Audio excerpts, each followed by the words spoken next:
Good morning बच्चों, welcome to our school kids आयस। आज हम करेंगे एक्सरसाइज 8.4। एक्सप्रेस क्वेश्चन 1 है उसका।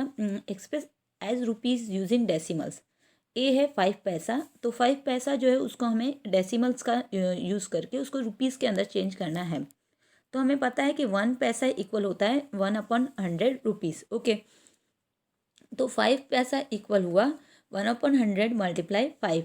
तो इसलिए इक्वल हुआ हमारा नीचे हमने ऊपर पढ़ा था जैसे नेक्स्ट एक्सरसाइज में 8.3 में कि कैसे हम लोग 100 को हटा के डेसिमल पॉइंट लगाएंगे।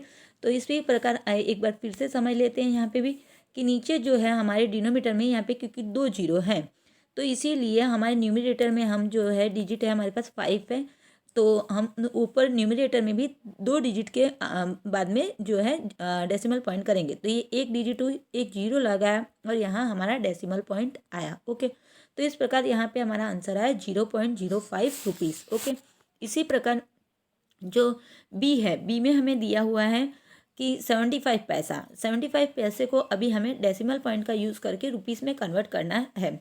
तो हमें पता है क्योंकि 1 पैसा इक्वल होता है रुपीज़ 1/100, तो 75 पैसा इक्वल हुआ 1/100 मल्टीप्लाई 5। तो हमारा आंसर आया यहाँ पे 1/100 मल्टीप्लाई 5 नहीं, यहाँ पे आप बच्चों चेंज कर दीजिएगा। यहाँ पे जो 75 आएगा, यहाँ 5 नहीं लिखना है हमें, यहाँ 75 लिखना है। क्या लिखना है यहाँ पे? 1/100 मल्टीप्लाई 75। तो हमारा आंसर आया 0.75। इस प्रकार जो सी है, सी में जो है सी जो है उसमें हमारे पास दिया हुआ है 20 पैसा। कितना दिया हुआ है बच्चों? 20 पैसा। तो हमें पता है क्योंकि 1 पैसा इक्वल हमारे पास होता है 1/100 रुपया, तो 20 पैसा इक्वल हुआ हमारे पास 1/100 मल्टीप्लाई, यहाँ पे भी 5 लिख दिया है मिस्टेक से, यहाँ पे आप 20 कर दीजिएगा। 1/100 मल्टीप्लाई 20। ओके, तो इस प्रकार हमारा आंसर आएगा यहाँ पे 0.20। ओके, कितना आंसर आएगा यहाँ पे? हमारा 0.05 लिखा है, वो हटा देना है हमें, वहाँ पे आंसर आएगा हमारा 0.20। ओके, इसी प्रकार हमारा डी है, डी के अंदर हमें दिया हुआ है 50 रुपया 90 पैसा। कितना दिया हमें? 50 रुपया 90 पैसा। तो अभी हम यहाँ पे इसको हमें पता है कि 1 पैसे में रुपीज़ 1/100 होते हैं। तो रुपीज़ 50 जो है हमें पहले से दिया हुआ है 50 रुपया। तो अभी 90 को हमें खाली जो कन्वर्ट करना है रुपीज़ में, तो 90 को जब हम रुपीज़ में कन्वर्ट करेंगे तो हमारा आएगा 90/100। तो 90/100 आया, तो हमें 2 डिजिट के आगे हमारे पास डेसिमल पॉइंट आया। तो इस प्रकार हमारा जो आंसर है वो आएगा यहाँ पे, हमारा जो आंसर है वो आएगा हमारा यहाँ पे आंसर आएगा 50.90। ओके, तो 50.90 आंसर आया हमारा, रुपीज़ 50.90। इसी प्रकार हमारे पास ई है, ई में हमें दिया है 725 पैसा। तो 725 पैसे को कन्वर्ट करने के लिए हम फिर से वही स्टेप करेंगे। हमने सबसे पहले लिखा क्योंकि 1 पैसे में होता है रुपीज़ 1/100, तो हमारा 725 पैसे में हुआ 1/100 मल्टीप्लाई 725 ले 725/100। तो अभी नीचे डिनोमिनेटर में जो है हमारे पास 2 जीरो हैं, तो हम न्यूमिनेटर में 2 डिजिट के बाद में जो है डेसिमल पॉइंट करेंगे। तो हमने यहाँ काउंट किया, ये 5 जो है 1 डिजिट हुई और 2 जो है वो 2 सेकेंड डिजिट हुई। तो इस प्रकार हमारा आंसर आया 7.25। ओके, अभी क्वेश्चन 2 है express as metre using decimals. आपको इसको मीटर में कन्वर्ट करना है डेसिमल का यूज़ करके। ओके, तो ए जो है वो है 15 सेंटीमीटर, हमारे पास ए दिया है 15 सेंटीमीटर। ओके, हमें पता है कि 1 सेंटीमीटर जो होता है उसमें 1/100 मीटर होता है।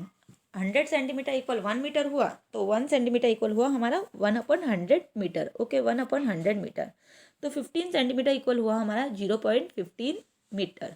ओके, तो इसी प्रकार बी जो है उसमें हमें दिया है, बी में हमारे पास है क्वेश्चन है 6 cm। ओके, तो हमारे को पता है कि 1 सेंटीमीटर में 1/100 m होता है, तो 6 cm में हमारे पास हुआ 1/100 मल्टीप्लाई 6 cm।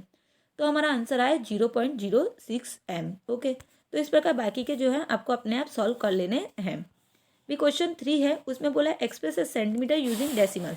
अभी हमें इसको सेंटीमीटर में कन्वर्ट करना है डेसिमल का यूज़ करके।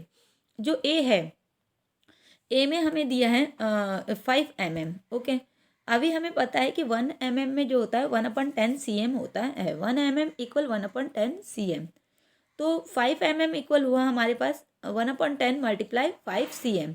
ठीक है। तो हमारा आंसर आया 0.5 cm। कितना आंसर आया हमारा 0.5 cm। इसी प्रकार हमें बी जो है वो दिया हुआ है 60 mm। बी क्या दिया हुआ है हमें 60 mm। तो हमें पता है 1 mm इक्वल 1/10 cm। तो 60 mm इक्वल हुआ 1/10 मल्टीप्लाई 60 cm। ओके, तो इस प्रकार 0 से 0 कट आउट हो गया और हमारा आंसर है 6 cm। तो इस प्रकार ये वाला क्वेश्चन आपको समझ में आया होगा बच्चों। बाकी के जो हैं वो सारे सम्स अपने आप आपको करने हैं। क्वेश्चन 4 है express S kilometre using decimal. आपको किलोमीटर के रूप में इसको एक्सप्रेस करना है डेसिमल पॉइंट का यूज़ करके। तो हमें पहला क्वेश्चन दिया है 8 मीटर। ओके, हमें पता है 1 मीटर इक्वल होता है 1 मीटर इक्वल होता है 1000 मीटर इक्वल होता है 1 किलोमीटर। तो 1 मीटर इक्वल हुआ 1/1000 किलोमीटर। ओके, 1 मीटर इक्वल हुआ 1/1000 किलोमीटर। तो इसी प्रकार 8 मीटर इक्वल हुआ 1/1000 मल्टीप्लाई 8 किलोमीटर। ओके, अभी हमारे डिनोमीटर में जो है हमें पता है कि 3 जीरो हमें दिए हैं। तो हमें न्यूमिनेटर में 3 डिजिट के बाद में हमारा डेसिमल पॉइंट आएगा। तो इसीलिए हमने जो है डेसिमल पॉइंट जो है वो 3 डिजिट के बाद में किया है 0.0008। Okay, kilometre. तो इस प्रकार हमारे यहाँ पे आंसर आया 0.008। ओके, इसी प्रकार बी वाला दिया है 88 mm। तो हमें पता है 1 किलोमीटर इक्वल होता है 1000 मीटर। तो 1 मीटर में हुआ 1/1000 किलोमीटर। अभी हमारे पास है 88 मीटर। 88 मीटर में हुआ 1/1000 मल्टीप्लाई 88। ओके, क्योंकि नीचे 3 जीरो हैं डिनोमीटर में, तो हमें न्यूमिनेटर में भी 3 डिजिट के बाद में ही डेसिमल पॉइंट करना है। इसीलिए हमारा आंसर है 0.088 किलोमीटर। ओके, अभी नेक्स्ट क्वेश्चन है हमारा question 5 express S KG using decimals. अभी हमें इसे केजी के अंदर चेंज करना है, केजी के अंदर एक्सप्रेस करना है डेसिमल पॉइंट का यूज़ करके। हमें पता है 1 kg में 1000 ग्राम होते हैं। 1 kg इक्वल 1000 ग्राम। तो जो 1 ग्राम इक्वल हुआ 1/1000 kg। ओके, इसी प्रकार हमें पहला क्वेश्चन जो दिया है वो दिया है 2 ग्राम। तो 2 ग्राम इक्वल हुआ 2/1000 kg। तो नीचे हमें डिनोमिनेटर में 3 जीरो हैं 1 के बाद, तो हमें ऊपर न्यूमिनेटर में भी 3 डिजिट के बाद हमारा डेसिमल आएगा। इसीलिए हमने यहाँ पे आंसर आया हमारा 0.002। मैंने 3 डिजिट के आगे डेसिमल किया हमने 1, 2 और 3। तो 3 डिजिट के बाद में हमारा यहाँ पे डेसिमल पॉइंट आया। अभी जो बी है, बी में हमारे पास डिजिट दी है 100 ग्राम। अभी 100 ग्राम को हमें केजी में डेसिमल पॉइंट के मदद से चेंज करना है। हमें पता है 1 kg इक्वल होता है 1000 ग्राम। तो 1 ग्राम इक्वल हुआ 1/1000 kg। ओके, तो 100 ग्राम इक्वल हुआ 1/1000 मल्टीप्लाई 100 इक्वल 0.1 ग्राम। ओके, यहाँ 0 से 0 कट हो गए, 0 से 0 कट हो गया, तो हमारे पास बचा 1/10। ओके, 1/10 जब बचा तो अभी जो नीचे डिनोमीटर में एक ही जीरो बचा, इसलिए हमारा डेसिमल पॉइंट आया 0.1 kg। ओके, तो इस प्रकार बाकी के जो क्वेश्चन है बच्चों आप अपने आप सॉल्व कर सकते हो, और बाकी के क्वेश्चंस आप अपने आप सॉल्व कर सकते हो बच्चों। तो यहाँ पे हमारी एक्सरसाइज फिनिश होती है बच्चों। Thank you, have a nice day.